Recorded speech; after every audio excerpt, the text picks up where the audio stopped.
दोस्तों, एक average Indian आदमी की एक साल की इनकम लगभग 4 लाख रुपए है और वो इंसान 5,50,000 साल तक सरवाइव कर सकता है अगर उसके पास इलोन मस्क जितनी वेल्थ आ जाए तो। एक दूसरी भाषा में, अगर आप अपनी इनकम का 50% भी सेव करके उसे कहीं छुपाकर अलमारी में रख दो तो भी आपको लगभग 11 लाख साल लग जाएंगे इलोन मस्क जितनी वेल्थ बनाने में। ठीक है, अब हमें ये तो समझ आ गया है कि एक एवरेज इंसान दुनिया के सबसे अमीर इंसान जितनी वेल्थ तो नहीं बना सकता, बट अगर बात की जाए 1 करोड़ की तो ये तो कमाना आसान होगा, राइट? वेल, ये भी देख लेते हैं। अगर आप एक एवरेज इंजीनियर हो जो साल के लगभग 6 लाख रुपए कमाता है तो लगभग उसे 16 साल लग जाएंगे 1 करोड़ कमाने में। और अभी तो इसमें मैंने रेंट, फूड, ट्रेवल इन सब के एक्सपेंसेस जोड़े भी नहीं है। और अगर आप बड़ी शिद्दत से हर महीने 10% सेव करते हो तो आपको 166 साल लगेंगे 1 करोड़ रुपए सेव करने में। एक एवरेज इंडियन टीचर को 277 साल और एक एवरेज वेटर जो कि रेस्टोरेंट में काम करता है उसे लगभग 500 साल लगेंगे 1 करोड़ रुपए सेव करने में। तो अमीर लोग अपनी वेल्थ को टाइम से मेजर करते हैं। अगर आपकी कल जॉब चली जाए तो कितने महीने, कितने साल तक आप अपनी सेविंग्स पर सर्वाइव कर सकते हो।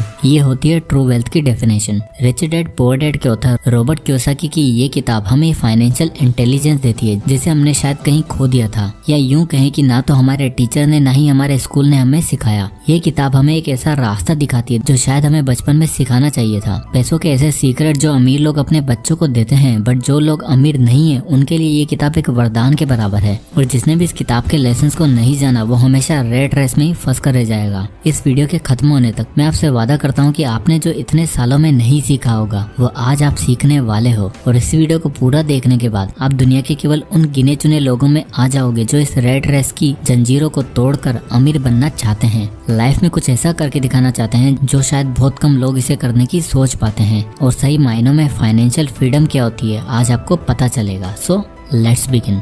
Lesson number 1, rich don't work for money. Robert Kiyosaki इस किताब में बोलते हैं कि rich don't work for money मतलब कि अमीर लोग पैसे के लिए काम नहीं करते। अब ये सुनने में थोड़ा अजीब लगता है क्योंकि बचपन से हमें हमारे पेरेंट्स ने, स्कूल ने हमें एक ही तो चीज सिखाई है, बेटा पढ़ाई अच्छे से करो, मार्क्स अच्छे नहीं आएंगे तो फिर कोई नौकरी नहीं देगा, तो फिर पैसे कैसे कमाओगे? अगर आप पैसा नहीं कमाओगे तो लाइफ बर्बाद हो जाएगी, हमेशा धक्के खाते रहोगे। तो हमारा बचपन तो बस यही सुनने में निकल गया कि बड़े होके नौकरी करनी है और पैसे के लिए काम करना है। पर रॉबर्ट कियोसाकी ऐसा क्यों बोल रहे हैं कि अमीर लोग पैसे के लिए काम नहीं करते? रॉबर्ट के रिच डैड ने उन्हें सिखाया था कि आप कभी भी जॉब करके अमीर नहीं बन सकते, क्योंकि आपकी सैलरी कितनी भी क्यों ना हो जाए आप हमेशा पैसों के गुलाम रहोगे। आप काम नहीं करोगे पैसा नहीं मिलेगा, आप टाइम नहीं दोगे तो पैसा नहीं मिलेगा, आप छुट्टी मनाओगे तो भी पैसा नहीं मिलेगा। रिच लोग कभी भी पैसे के लिए काम नहीं करते हैं, पैसा रिच लोगों के लिए काम करता है। रॉबर्ट जब 9 साल के थे तो उन्होंने कुछ कॉमिक्स बुक्स को किराए पर देना स्टार्ट किया और जिससे उन्हें रेंट मिला करता था, जिससे रॉबर्ट काम नहीं कर रहे थे बट उन्होंने कॉमिक्स किराए पर दे रखी थी तो उन्हें हमेशा पैसे मिलते रहते थे। रॉबर्ट बोलते हैं कि अगर आप ऐसा बिजनेस या सिस्टम क्रिएट कर देते हो जिसमें आप खुद मौजूद नहीं हो तब भी आपको पैसे मिलते रहते हैं तो वो ट्रू डेफिनेशन है फाइनेंशियल फ्रीडम की। बट अनफॉर्चुनेटली लोग इसका अपोजिट करते हैं। वो दिन भर 8-8 घंटे भाग दौड़ करते हैं, सुबह जल्दी उठते हैं, ऑफिस के लिए रेडी होते हैं, जल्दी जल्दी में ब्रेकफास्ट करके बस या ट्रेन पकड़कर अपने ऑफिस जाते हैं और ऑफिस पहुंचते ही शाम के 5 बजने का वेट करते हैं जैसे कि उन्हें किसी जेल में बंद किया हुआ हो। और इस रेट रेस से लोग बाहर तो आना चाहते हैं बट उनके बिल्स, उनकी कार और उनके घर की EMI, उनके घर के खर्चे उन्हें इस रेट रेस से बाहर आने ही नहीं देते। और ये डर हमेशा उन्हें कुछ नया करने से रोकता रहता है। वो कभी भी अपने कंफर्ट जोन से बाहर निकल नहीं पाते क्योंकि उनकी सोसाइटी, उनके टीचर्स और उनके पेरेंट्स ने उन्हें अच्छे मार्क्स कैसे लाना है ये तो सिखाया, बट कैसे अपने डर को खत्म करके रिच लोगों की तरह सोचना है ये कभी नहीं सिखाया। और इसी कारण एक आम इंसान हमेशा पैसों के लिए काम करता चला जाता है। Lesson number 2, financial literacy. दोस्तों, अगर आप ये सोच रहे हो कि स्कूल आपको अमीर बनाने वाला है तो आप गलत फहमी में हो। स्कूल एजुकेशन जरूरी है, मैं ये मानता हूँ, बट स्कूल का प्राइमरी गोल आपको एक अच्छा एम्प्लॉय बनाना होता है। स्कूल कभी भी आपको एक बिजनेसमैन या एक ओनर नहीं बना सकता। जैसे कि कैसे हमें अपने फाइनेंस को मैनेज करना है और अमीर बनने का सही रास्ता क्या है, इन सब फाइनेंशियल एजुकेशन के बारे में स्कूल हमें कभी नहीं सिखाता। रॉबर्ट के रिच डैड हमेशा बोलते थे, it's not how much money you make, it's how much money you keep. यानी कि ये फर्क नहीं पड़ता कि आप कितना पैसा कमाते हो, जबकि इससे फर्क पड़ता है कि आप अपने पास कितना पैसा रखते हो और उन्हें इन्वेस्ट करते हो। रॉबर्ट बोलते हैं कि वो कई ऐसे लोगों से मिलते थे जो एक टाइम पर मिलियनियर थे बट उन्हें फाइनेंशियल एजुकेशन ना होने के कारण वापस से सब लुटाकर गरीब हो गए। रॉबर्ट कियोसाकी का कहना है कि दुनिया में 3 तरह के लोग होते हैं, पुअर, मिडिल क्लास और रिच, और इन तीनों का पैसों को लेकर नजरिया अलग अलग होता है। चलिए इस चार्ट से इनके कैश फ्लो को समझने की कोशिश करते हैं। कैश फ्लो मतलब इनके पैसे कैसे आते हैं और ये कैसे अपने पैसों को स्पेंड करते हैं। सबसे पहले आता है पुअर क्लास, क्योंकि ये पुअर कैटेगरी में आते हैं, यानी कि इनकी इनकम काफी कम होती है, तो इनकी सारी इनकम इनके रेंट में, इनके फूड में और ऐसी बेसिक चीजों में निकल जाती है। और ये लोग केवल अपनी सैलरी के भरोसे ही जीते हैं, और ये लोग कमाते इतना ही है कि मुश्किल से इनके खर्चे निकल पाते हैं, और ये केवल सर्वाइवल के लिए ही जीते हैं, और इनके पास कोई भी एसेट्स नहीं होते हैं। अब दूसरे कैटेगरी के लोग आते हैं मिडिल क्लास। इन लोगों की सैलरी का मोस्टली हिस्सा इनका रेंट, कार और घर की EMI में निकल जाता है। ये दुनिया को दिखाने के लिए क्रेडिट कार्ड और शॉपिंग इस तरह के डेट में फंस जाते हैं, और जो थोड़ी बची कुची सेविंग्स होती है ये लोग इन्हें FDs में जमा करके रख देते हैं।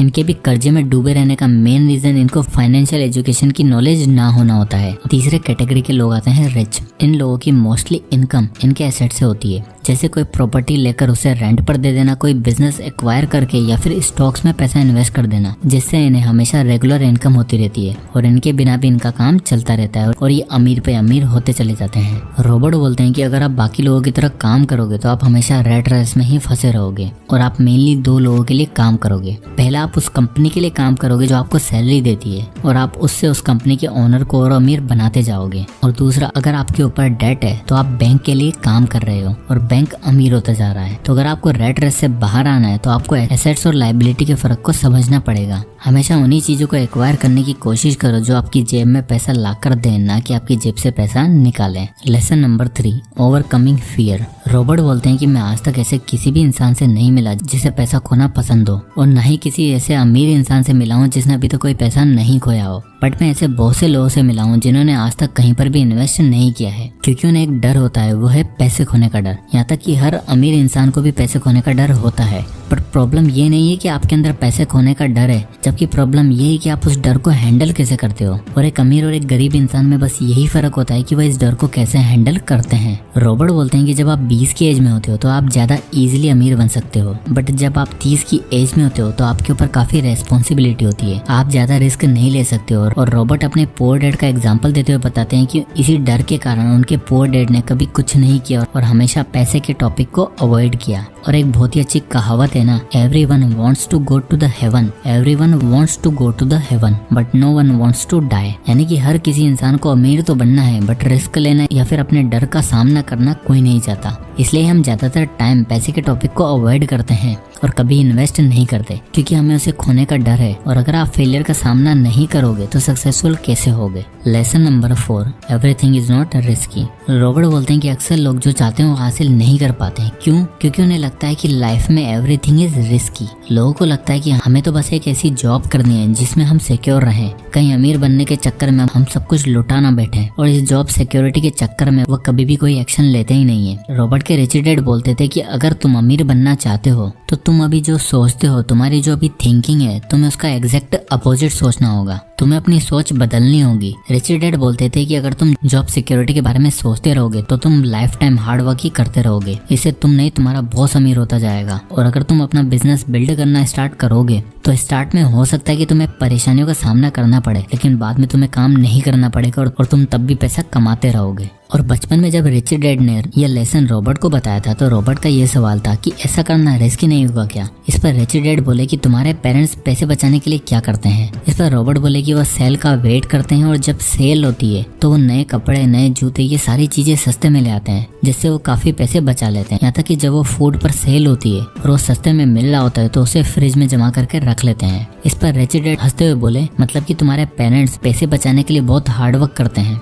तो रॉबर्ट बोले कि हाँ, क्या आप ऐसा नहीं करते हो क्या। इस पर रिच डैड बोले कि मैं भी एग्जैक्टली ऐसा ही करता हूँ, पर तुम्हारे पेरेंट्स अपना फ्रिज भरने के लिए सेल में चीजें लेते हैं और मैं अपना पोर्टफोलियो भरने के लिए चीजें सेल में लेता हूँ। मतलब मैं ऐसे इन्वेस्टमेंट करता हूँ जो मुझे सस्ते में मिल रहे होते हैं और उसमें मैं अपना पोर्टफोलियो भरता जाता हूँ। और यही डिफरेंस है, तुम्हारे पेरेंट्स हमेशा पैसों की कमी होने से परेशान रहते हैं और हार्डवर्क करते हैं, जबकि मैं बिना काम किए भी अमीर होता जा रहा हूँ, क्योंकि मेरी रियलिटी तुम्हारे पेरेंट्स से बिल्कुल अपोजिट है। तो अगर तुम्हारे पेरेंट्स इन्वेस्टिंग को रिस्की ना समझें तो वो भी मेरी तरह सेम चीज करके अमीर बन सकते हैं, उन्हें बस अपनी सोच को बदलना होगा। तो एट दी एंड ये बुक हमें ये सिखाती है, चाहे अभी आपकी फाइनेंशियल कंडीशन कैसी भी हो, आपके पास डिग्री है या नहीं, इन सब बातों से कोई फर्क नहीं पड़ता। आपको तो बस इन कुछ प्रिंसिपल को फॉलो करना है और अपने डर को खत्म करके रेट रेस से बाहर निकलकर वो कर दिखाना है जो मोस्टली लोग सोचने से भी डरते हैं। फिर उसके बाद आपको अमीर बनने से कोई भी नहीं रोक सकेगा। तो दोस्तों, आई होप कि वीडियो आपको पसंद आया होगा और इस वीडियो से आपको कुछ ना कुछ जरूर सीखने को मिला होगा। तो अगर आपको ये वीडियो पसंद आया हो तो इसे लाइक करें और ज़्यादा से लोगों तक शेयर करें। और अगर आप इसी तरह के वीडियोस देखना चाहते हैं तो हमारे चैनल को सब्सक्राइब करना बिल्कुल ना भूलें।